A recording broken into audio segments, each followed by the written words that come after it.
For centuries, royal power has moved through whispers, signatures, and sealed letters hidden behind palace walls. But a document allegedly originating from the Lord Chamberlain's office has suddenly surfaced, and its contents are explosive. According to the leaked memo, one name now sits quietly above every royal decision: Catherine. If authentic, it means the Princess of Wales holds something no royal spouse has ever possessed before: a silent veto over the monarchy itself. Before we go deeper into what this really means for the royal family, make sure to subscribe so you don't miss a single update. The idea alone sounds almost impossible. For generations, the British monarchy has functioned within a delicate system of hierarchy and tradition, where influence is often exercised quietly, but authority remains clearly defined. Kings sign, advisors recommend, courtiers execute. That is how the machinery has always moved. Yet the document now circulating among royal watchers suggests that somewhere inside that ancient structure, a new layer of power may have been quietly inserted. And it carries the name Catherine. The memo reportedly traces back to the Lord Chamberlain's office, a department few outside palace walls truly understand. On the surface, it oversees ceremony, protocol, and the countless details that sustain the monarchy's public image. But insiders know that the office also operates as a nerve center for sensitive internal coordination. When important decisions ripple through the palace, whether they concern public messaging, royal engagements, or delicate family matters, this office is often where those decisions are quietly structured. What has stunned observers is the language within the memo itself. Rather than vague references or diplomatic phrasing, the document allegedly outlines what it calls consultation and discretionary authority granted to Catherine. That phrase alone has ignited a wave of speculation. Consultation suggests influence. Discretionary authority suggests control. And when those words appear together within a palace document, they hint at something far more significant than a ceremonial courtesy. Inside royal circles, reactions have reportedly ranged from disbelief to alarm. For years, Catherine has been viewed as a stabilizing presence within the monarchy, graceful, composed, and widely admired. But admiration is not the same as authority. The idea that her voice could now carry institutional weight challenges assumptions that have shaped the monarchy for centuries. It suggests that Catherine's influence may no longer exist merely in the quiet conversations behind palace doors, but within the written framework guiding royal decisions. Equally startling is how the document surfaced in the first place. According to those who claim to have seen it, the memo circulated through a restricted, internal distribution list. That means it was never intended for public view. It existed purely for those inside the palace system, who needed to understand the shift it described. In other words, the world was never supposed to know. Yet now the memo is out, and with it comes a cascade of questions that grow more unsettling the longer one thinks about them. If Catherine truly holds discretionary authority, what exactly does that authority cover? Could she influence how the royal family responds to crises? Could she shape public messaging at the highest level? Could she intervene in internal conflicts before they reach the monarch's desk? Royal analysts suggest the implications could be enormous. In theory, the memo hints that Catherine's approval might be required for decisions involving high-profile royal appearances, public statements, or even sensitive family negotiations. That would place her in a role that historically belonged only to the sovereign, a gatekeeper of sorts, quietly filtering what moves forward and what does not. And if that interpretation is correct, it transforms Catherine's role entirely. She would no longer be merely the Princess of Wales admired by the public.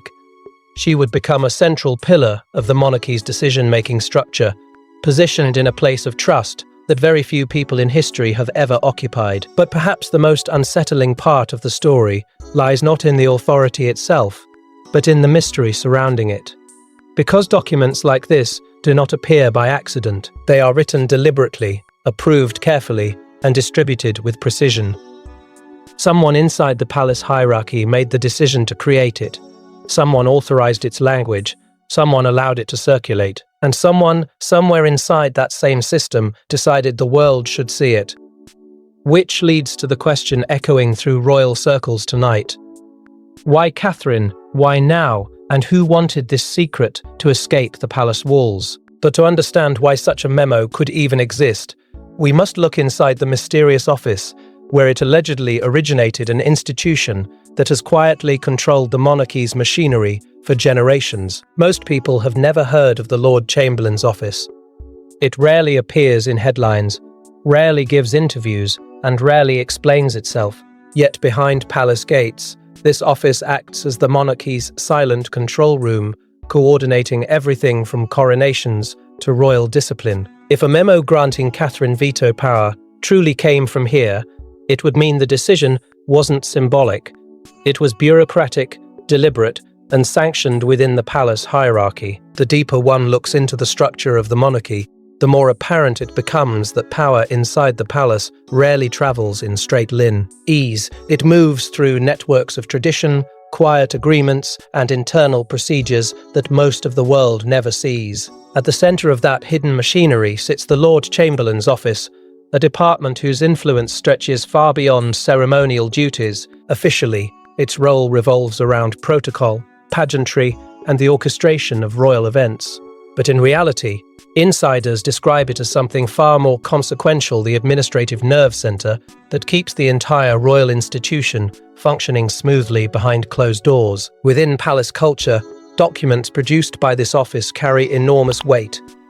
They are not casual notes or temporary suggestions. They are instructions that ripple through the royal household, shaping how authority is interpreted and how decisions are carried out. When a memo emerges from this office, courtiers listen carefully. Advisors read every word. Because historically, these documents have been the quiet instruments through which royal authority is implemented in practice. The monarchy may appear ceremonial to the outside world, but internally it operates with the precision of a complex organization. And the Lord Chamberlain's office sits at the heart of that system. This is precisely why the leaked memo has triggered such intense speculation. If Catherine's alleged veto authority was written into a document originating from this office, it suggests something far more significant than a symbolic gesture. It implies the authority was recorded within the monarchy's internal administrative framework, not whispered, not implied, but structured into the operational language that guides how the palace functions every day. Those who have worked near the palace describe the office as a kind of command center for delicate matters. When disputes arise between royal households, when reputational crises threaten the monarchy's stability, or when sensitive negotiations unfold within the family, this office often becomes the quiet coordinator behind the scenes. Its responsibility is not simply to maintain tradition, but to ensure the institution itself continues to operate without fracture. That responsibility requires an extraordinary level of discretion and an equally extraordinary level of authority. Over time, the office has developed a reputation for managing some of the most complicated situations the monarchy faces. It shapes how senior royals appear in public. It influences how internal disagreements are handled privately. It even helps determine the tone and direction of the monarchy's public messaging during moments of national or family crisis. In many ways, it acts as the quiet translator between the symbolic world of royal tradition and the practical realities of running one of the most visible institutions on earth. If the leaked memo truly came from within this structure, then Catherine's reported authority would not exist on the margins of royal life.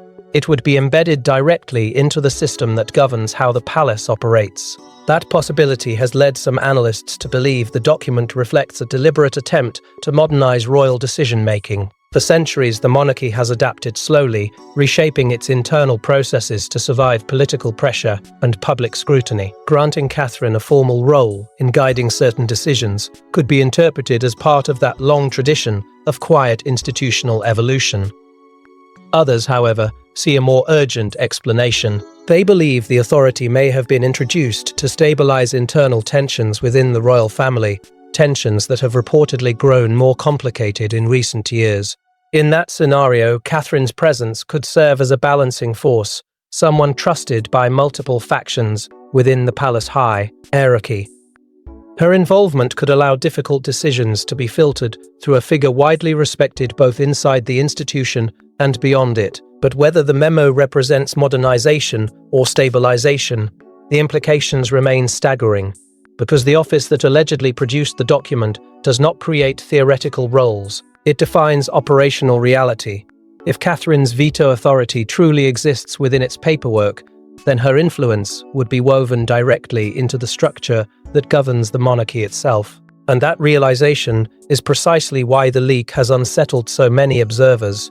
It suggests the story unfolding inside the palace may be far larger than a single document or a single decision. It hints at a deeper shift quietly reshaping the monarchy from within, a shift that may have been developing long before the public ever heard a whisper of it. Yet the real shock isn't simply where the memo came from, it's the unprecedented authority it claims to give to Catherine, a royal figure who until recently held influence only through reputation, not formal power. Catherine's journey into the royal family was never supposed to look like this.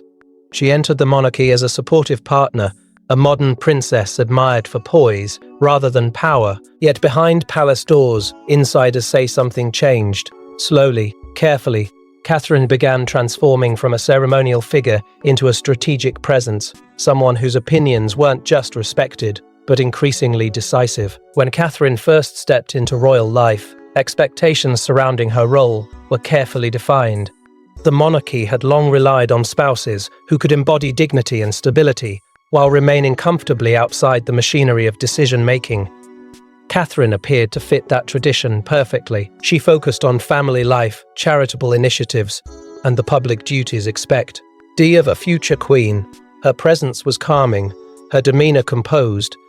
To the outside world, she seemed to represent the ideal modern royal partner, supportive, elegant, and quietly devoted to the institution she had married into. But inside palace corridors, something more subtle began to unfold. Royal households operate through countless conversations that never reach the public. Meetings about messaging, discussions about public perception, private debates over how the monarchy should respond to moments of tension or scrutiny. At first, Catherine's involvement in these discussions was minimal. She listened more than she spoke. She observed how the system worked. Yet over time, people within the palace began noticing a pattern. When Catherine did speak, her words carried weight. Her approach was neither confrontational nor forceful. Instead, it was measured, thoughtful. She possessed a rare ability to look at complicated situations from multiple angles before offering a calm conclusion. Advisors who had spent decades navigating royal crises reportedly began paying closer attention whenever she shared an opinion, not because she demanded authority, but because her instincts often proved remarkably accurate. Gradually, Catherine's presence in these conversations became more consistent. Palace staff, who once viewed her purely as a ceremonial figure, began inviting her perspective during delicate moments. Discussions about how the royal family should address public controversies sometimes included her voice. Strategic conversations about protecting the monarchy's reputation occasionally found her sitting quietly at the table, listening carefully before offering a steady observation that cut through layers of tension. Those moments began to build a reputation around her inside the institution. A reputation for composure under pressure, a reputation for diplomacy when emotion ran high, and perhaps most importantly, a reputation for balance. The monarchy has always struggled to reconcile two competing realities. On one side stands centuries of tradition. On the other stands a modern public that demands transparency, empathy, and relevance. Navigating that divide has become one of the institution's greatest challenges. Catherine seemed to understand both worlds instinctively. She respected tradition deeply, yet she also understood how modern audiences interpreted royal actions. Senior advisors reportedly recognized this rare ability early on. They began seeing Catherine not simply as the Princess of Wales, but as a stabilizing presence within an increasingly complex royal environment. As family tensions rose and public scrutiny intensified, her calm perspective became something the palace quietly relied upon. Over time, what began as occasional consultation gradually evolved into something more structured. Catherine was no longer merely offering opinions during informal conversations. Her voice began appearing in discussions that shaped how the monarchy communicated with the public. Her perspective began influencing how certain sensitive matters were handled internally. Slowly, without ceremony or announcement, Catherine's influence expanded. Yet even as her role grew, the transformation remained largely invisible to the outside world. Publicly, she continued to embody the same graceful presence the public admired. Privately, however, the palace increasingly viewed her as something far more consequential, a trusted figure capable of helping guide the institution through uncertain waters. And that is what makes the leaked memo so explosive. Because if the document is authentic, it suggests that the quiet evolution of Catherine's influence may have reached its final stage. What once existed as informal trust may now have been translated into formal authority. If true, it would confirm what palace insiders had slowly begun to suspect, that Catherine's transformation from admired royal figure to central decision-maker was not simply a matter of perception. It was a deliberate shift taking place within the monarchy itself. But granting Catherine influence is one thing, giving her veto power over royal decisions is something entirely different, and that is where the real controversy begins. In monarchies, authority flows downward from the crown. The idea that someone other than the monarch could halt royal decisions sounds almost impossible. Yet the leaked memo reportedly describes Catherine's authority in a single word that has sent shockwaves through royal watchers: veto. If true, this means Catherine isn't simply advising the palace anymore. She may possess the power to stop decisions before they ever reach the public. To understand why that single word carries such weight, one must first understand the structure of royal power itself.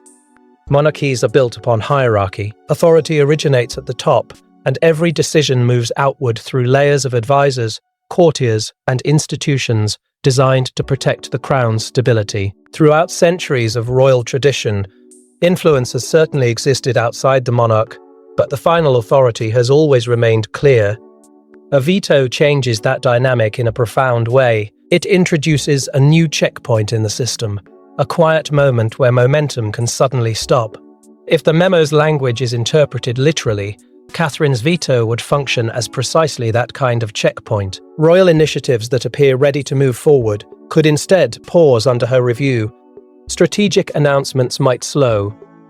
Public statements might shift direction. Certain decisions might never leave the palace walls at all. It would not necessarily make Catherine the ruler of two-he monarchy, but it would position her as something almost as powerful a gatekeeper, standing between royal intention and royal action. According to sources familiar with the alleged document, the authority is framed not as a personal privilege, but as a safeguard. That phrase has become central to how supporters interpret the memo's intent. The monarchy today faces pressures unlike those of previous generations. Public expectations have changed, media scrutiny has intensified, internal family dynamics have occasionally spilled into the global spotlight. Within that environment, the palace may have concluded that an additional layer of oversight could protect the institution from decisions made too quickly or under emotional strain. From that perspective, Catherine's role begins to make strategic sense.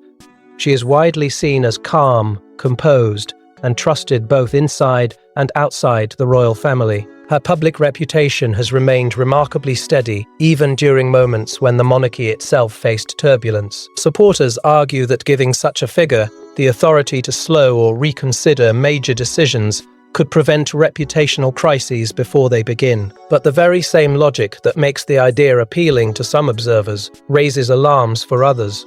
A veto, by definition, alters the balance of power within any institution. Critics worry that introducing such authority could quietly shift influence away from the traditional chain of royal advisors.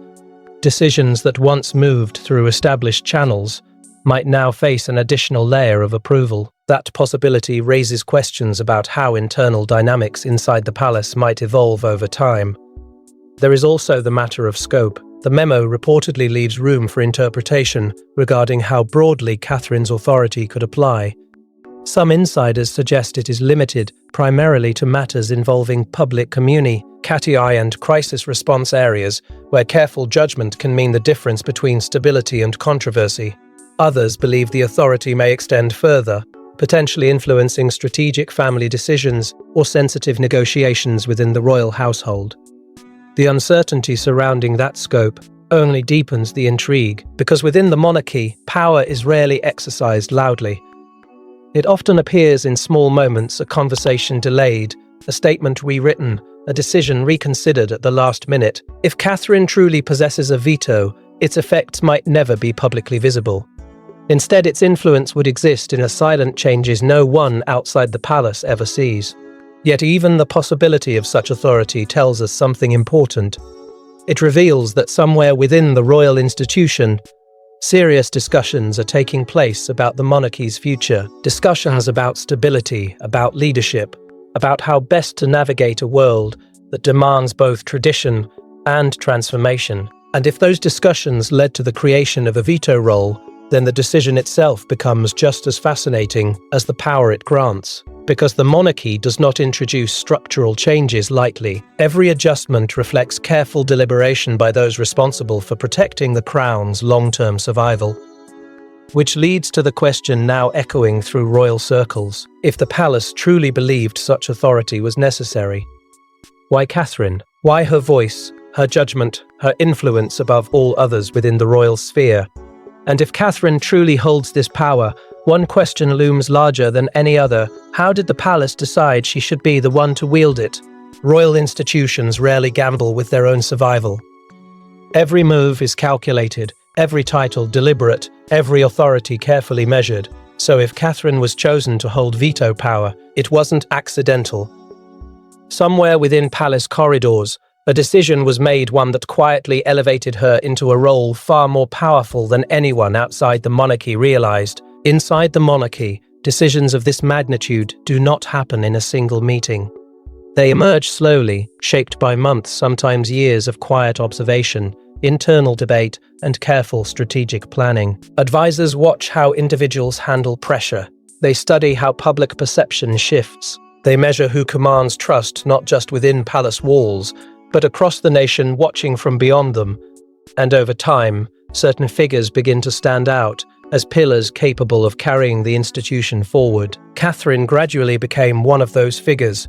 Over the years, her public image has grown into something rare within modern royal life, near universal trust. In an age where every royal gesture is analysed, every word scrutinised, and every misstep amplified, Catherine has maintained a reputation for steadiness that few public figures manage to sustain. To many observers, she embodies the quiet dignity people expect from the monarchy, while still appearing approachable in a rapidly changing world. For palace strategists, that reputation may hold enormous strategic value. The monarchy survives, not merely through tradition, but through public confidence. When people believe in the integrity of the institution, the crown remains secure. When that confidence begins to fracture, the monarchy becomes vulnerable. Catherine's popularity may therefore represent something far greater than admiration. It may represent stability. That is why some analysts believe her role has been expanding gradually behind the scenes. Advisors may have begun to view her not simply as the future queen, but as a bridge between two eras of royal life. On one side stands centuries of tradition, ceremony, and rigid hierarchy. On the other stands a modern public that demands transparency, empathy, and adaptability. Catherine appears uniquely capable of navigating both worlds. Her ability to speak the language of tradition while understanding the expectations of a modern audience has quietly made her invaluable. During moments when the monarchy faced intense scrutiny, her calm presence often seemed to steady the narrative. When tensions emerged within the royal family, her diplomatic instincts reportedly helped maintain a sense of balance. And in an institution where even small missteps can spiral into international headlines, that kind of emotional intelligence carries tremendous weight. Beyond public perception, Catherine's relationships within the royal family may also play a crucial role in the decision. Royal households can be complex ecosystems, filled with competing personalities, historical loyalties, and private disagreements that rarely reach the public eye. Navigating those dynamics requires patience, discretion, and an ability to maintain trust across multiple sides of any conflict. Insiders have long suggested that Catherine possesses exactly that skill. Her approach tends to be measured rather than confrontational. She listens more than she speaks. She considers the long-term implications of a decision before offering an opinion. Within an institution that often struggles to balance strong personalities, such qualities can make someone an invaluable mediator. That may be why palace advisors increasingly view her as a guardian of the monarchy's long-term image. The institution's survival depends on maintaining credibility through periods of transition, controversy, and generational change. If Catherine's judgment has consistently proven reliable, granting her greater influence might appear not as a risk but as a safeguard. In that light, the alleged veto authority begins to look less like a dramatic power grab and more like a strategic insurance policy, a way to ensure that before sensitive decisions move forward, someone trusted by both the palace and the public has quietly examined the consequences. Yet perhaps the most intriguing detail lies in the timing of the memo itself. Reports suggest the document may have been drafted months before it ever surfaced publicly. That possibility implies the authority was already operating quietly behind the scenes, woven into the palace's internal procedures long before the world had any reason to suspect it existed. If that is true, then Catherine's role may have been evolving in silence, while the public remained completely unaware. Decisions may already have passed through her quiet approval. Strategies may already have shifted under her influence. The monarchy itself may have been slowly adapting to a new balance of power without announcing the change. And if such a transformation truly unfolded behind closed doors, one cannot help but wonder what happened when others inside the royal family realized just how far Catherine's authority might extend. Yet if Catherine was quietly given such authority, it raises an even more dramatic question. How did the rest of the royal family react when they discovered it? Inside royal households, reactions are rarely public. Disagreements happen behind closed doors, filtered through carefully worded statements. But insiders suggest that when news of Catherine's alleged veto power began circulating internally, the atmosphere changed overnight. Conversations grew quieter. Meetings became tense. And suddenly, the balance of power within the monarchy looked very different. Within palace life, tension rarely announces itself with raised voices or public confrontation. Instead, it appears in subtle shifts, conversations that suddenly end when someone enters the room, carefully measured words exchanged during formal meetings, the quiet recalculation of influence among those who have long understood how the institution functions. According to those familiar with the inner dynamics of royal households, the circulation of the memo triggered precisely that kind of shift. For some senior figures within the royal circle, the idea of Catherine holding greater authority was not entirely surprising. They had already witnessed the gradual expansion of her influence over the years. They had seen advisors seek her judgment during delicate moments and observed how her calm reasoning often steadied difficult conversations. To these individuals, formalizing that influence may have seemed less like a revolution and more like a recognition of reality. Catherine, in their view, had already proven her value as a stabilizing force within the monarchy, yet not everyone inside the palace shared that perspective. For others, the idea of a veto raised unsettling questions about the very structure of royal authority. Monarchies survive through carefully preserved hierarchies. Every role is understood. Every voice occupies a specific place within the chain of decision-making. Introducing a new checkpoint, especially one held by someone who is not the reigning monarch, has the potential to reshape those hierarchies in ways that are difficult to predict. Palace advisors reportedly found themselves debating these implications quietly behind closed doors. Some wondered whether the authority could blur constitutional lines, particularly if Catherine's influence extended into areas traditionally reserved for senior advisors or the monarch's direct counsel. Others worried about practical challenges. How exactly would such a veto operate? Would it require formal consultation before certain decisions moved forward? Would it apply only during moments of crisis, or would it influence everyday royal strategy? Even among staff members responsible for implementing palace procedures, confusion reportedly began to spread. Royal institutions are built upon precise routines. Every announcement, every appearance, every decision passes through layers of approval, designed to maintain order. If Catherine now held the power to halt certain actions, those routines would inevitably have to adjust. Quietly, carefully, palace officials may have begun reconsidering how decisions were structured. Such uncertainty naturally created space for tension. Inside institutions as old and intricate as the monarchy, influence has always been carefully balanced among advisors, private secretaries, and senior family members. If Catherine's authority allowed her to intervene in major decisions, that balance could begin to shift. Advisors who once held decisive voices might find themselves navigating a new layer of oversight. Strategic conversations that once followed familiar patterns could evolve into something less predictable, and with that shift came the quiet emergence of factions. Some figures reportedly embraced the change, believing Catherine's judgment could help guide the monarchy through turbulent times. Others viewed the development with caution, concerned that granting such authority, even with the best intentions, could alter relationships within the royal household. These differences did not erupt into public conflict. The monarchy rarely allows such fractures to surface openly. Instead, they remained hidden within polite exchanges and carefully worded discussions. Throughout this period of uncertainty, Catherine herself reportedly maintained the same calm public presence that had long defined her reputation. While speculation grew behind palace doors, she continued fulfilling royal duties with the composure expected of a future queen. To the outside world, nothing appeared unusual, yet internally, the conversation surrounding her authority continued to ripple through the institution. And in environments where influence shifts quietly, someone inevitably feels unsettled by the change. That possibility has led some observers to a troubling theory. If the memo truly remained confined to a small circle within the palace, then its sudden appearance beyond those walls may not have been an accident at all. It may have been the result of someone inside the institution choosing to expose a transformation they believed the public deserved to know. Which raises a question that now hangs over the entire story like a shadow, and that possibility leads to the most unsettling mystery surrounding the memo. If the palace never intended the world to see it, who leaked it, and why now? Leaks inside royal institutions are rare, and when they happen, they usually serve a purpose.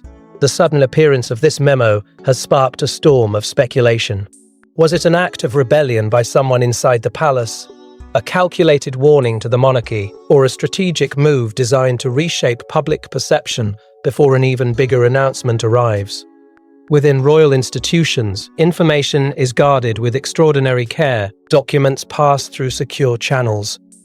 Internal communications remain tightly controlled. Access is limited, layered, and monitored. For something as sensitive as a memo involving potential shifts in royal authority to appear outside palace walls, the breach would almost certainly require someone with remarkable proximity to the inner circle. This was not the kind of document that could accidentally slip into public view. If the reports are accurate, it moved through a very small internal network before suddenly surfacing in the wider world. That detail alone has fueled intense speculation. Analysts who follow Palace dynamics closely believe the leak must have originated from someone with significant access, someone who understood both the document's importance and the potential consequences of revealing it. In royal environments, leaks often carry strategic intent. They rarely emerge randomly. More often, they serve as signals, warnings, tests. One theory suggests the memo's appearance may have been a deliberate attempt to gauge public reaction. If Catherine's authority was indeed expanding behind the scenes, palace strategists might have wanted to understand how such a development would be received before formally acknowledging it. By allowing the document to surface indirectly, they could watch the public conversation unfold without committing to an official position. Supporters might frame the authority as a sign of stability. Critics might question the implications. Either way, the palace would gain valuable insight into how the narrative might evolve. Yet another theory paints a far more dramatic picture. Some observers suspect the leak may have been an act of quiet resistance from within the palace itself. If Catherine's alleged veto power disrupted long-standing internal hierarchies, certain individuals might view the shift as a threat to the traditional structure of royal decision-making. Revealing the memo could therefore serve as a way to force the issue into the open, bringing a secret power shift into public discussion where it could no longer operate quietly behind closed doors. The truth, however, remains hidden behind the same walls that have protected royal secrets for centuries. The identity of the person who released the document has not been revealed. No official explanation has surfaced. Inside the palace, silence continues to dominate the conversation. Adding to the intrigue is the timing of the leak itself.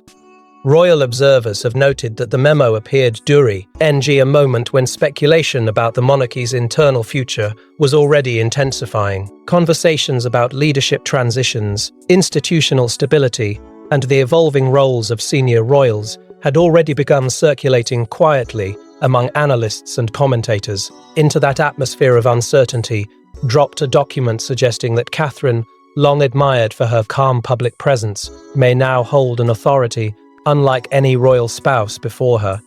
The palace response has only deepened the mystery. There has been no firm confirmation that the memo is genuine. Yet there has also been no definitive denial. That silence leaves observers suspended between two possibilities. Either the document represents an extraordinary revelation about the monarchy's internal structure, or it is a misunderstanding whose full context remains hidden. But even uncertainty has power. The mere existence of the memo has changed the conversation surrounding Catherine's role within the royal institution. What was once speculation about influence has now transformed into debate about authority. The question is no longer whether Catherine's voice matters, it is whether that voice may carry the power to halt decisions at the highest levels of royal strategy. And in the world of monarchy, perception can be as influential as reality. Every unanswered question adds another layer of intrigue to the story. Who released the memo? What conversations took place inside the palace after it surfaced? And perhaps most importantly, why has the institution chosen not to address the document directly? Those questions linger in the silence surrounding the leak, growing heavier with each passing day. Because sometimes the most revealing moments inside royal history are not defined by official announcements, but by the secrets that slip beyond palace walls. Yet, as fascinating as the mystery of the leak may be, the document's deeper significance may lie elsewhere entirely. That the true significance of the memo may not lie in the leak itself. It lies in what Catherine's new authority could mean for the future of the monarchy. For generations, the British monarchy has survived by quietly adjusting its power while preserving the illusion of permanence. But the alleged memo from the Lord Chamberlain's office suggests something more profound may already be happening behind the ceremonial traditions and palace walls. The monarchy could be evolving into something new, and Catherine may now stand at the center of that transformation. The monarchy has always presented itself as timeless, a symbol of continuity stretching across centuries of history. Crowns change heads, eras rise and fall, but the institution itself moves forward, as though untouched by the storms around it. Yet historians and royal observers know that beneath that steady appearance lies a long tradition of quiet reinvention. Every generation reshapes the institution in subtle ways, adjusting roles, redistributing influence, and redeciding leadership without ever admitting that transformation is taking place. If the leaked memo truly reflects a real shift in Catherine's authority, it may represent the latest chapter in that tradition of silent evolution. For decades, the structure of royal authority has revolved around a clear center, the monarch. Advisors guide, family members support, and institutions enforce protocol, but the final voice has always been singular. The concept of Catherine holding veto power suggests something far more complex, a model where authority is not simply centralized, but shared among carefully trusted figures within the royal circle. Such an arrangement would represent a dramatic recalibration of how power moves through the palace. Some analysts believe this shift may be connected to the monarchy's long-term preparations for the future. Leadership transitions in royal institutions rarely happen overnight. They unfold gradually, often years before the public notices. Responsibilities begin to shift, trusted individuals begin to carry greater influence. Quiet adjustments prepare the institution for the moment when one era gives way to the next. If Catherine now holds authority within that structure, it could signal that the palace is already positioning her as a key architect of the monarchy's future stability. There is also the matter of trust. Few modern royal figures command the level of public confidence that Catherine appears to enjoy. In a time when institutions around the world face growing skepticism, the monarchy depends heavily on figures who can maintain credibility with the public. Catherine's reputation for calm judgment, emotional intelligence, and steady leadership may have convinced palace strategists that her voice could help protect the institution from mistakes that might otherwise damage its standing. Granting her a role in guiding sensitive decisions could therefore serve a practical purpose. ensuring that the monarchy's actions remain aligned with both tradition and public expectation. Yet the implications extend even further. If Catherine's authority truly exists, it could mark the beginning of a more modern style of governance within the royal household itself. Rather than relying solely on traditional hierarchies, the palace may be evolving toward a structure where trusted figures share responsibility for safeguarding the institution's reputation and stability. In that model, leadership becomes less about rigid hierarchy and more about carefully distributed influence.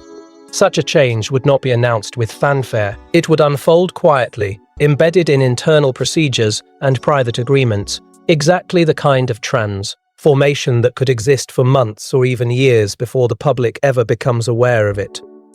Ironically, the very leak that exposed the memo may have accelerated that awareness. By forcing the conversation into the open, the document has compelled observers around the world to reconsider Catherine's role within the royal system. What once appeared to be quiet influence now looks increasingly like structured authority. What once seemed like speculation now feels like a glimpse behind the curtain of royal decision-making, and the palace's silence has only deepened the intrigue. Without confirmation or denial, speculation continues to grow. Analysts debate whether the memo represents a revolutionary shift or simply a misunderstood internal guideline. Royal watchers search for subtle clues in public appearances and palace communications. Each unanswered question adds another layer of suspense to the story, because the future of the monarchy may depend on how this authority is ultimately used. If Catherine's role truly expands in the years ahead, she may redefine what it means to be a modern royal figure, not merely a symbolic presence beside the throne, but a central guardian of the institution's direction and reputation. In that sense, the memo may not simply reveal a new responsibility, it may reveal the quiet emergence of a new kind of leadership within the royal family itself. And yet, the greatest question remains unanswered. Was this memo simply the first glimpse of Catherine's hidden authority, or the opening chapter of an even larger royal transformation waiting to unfold? Thanks for watching. Please don't forget to like and subscribe, and we will see you in next one.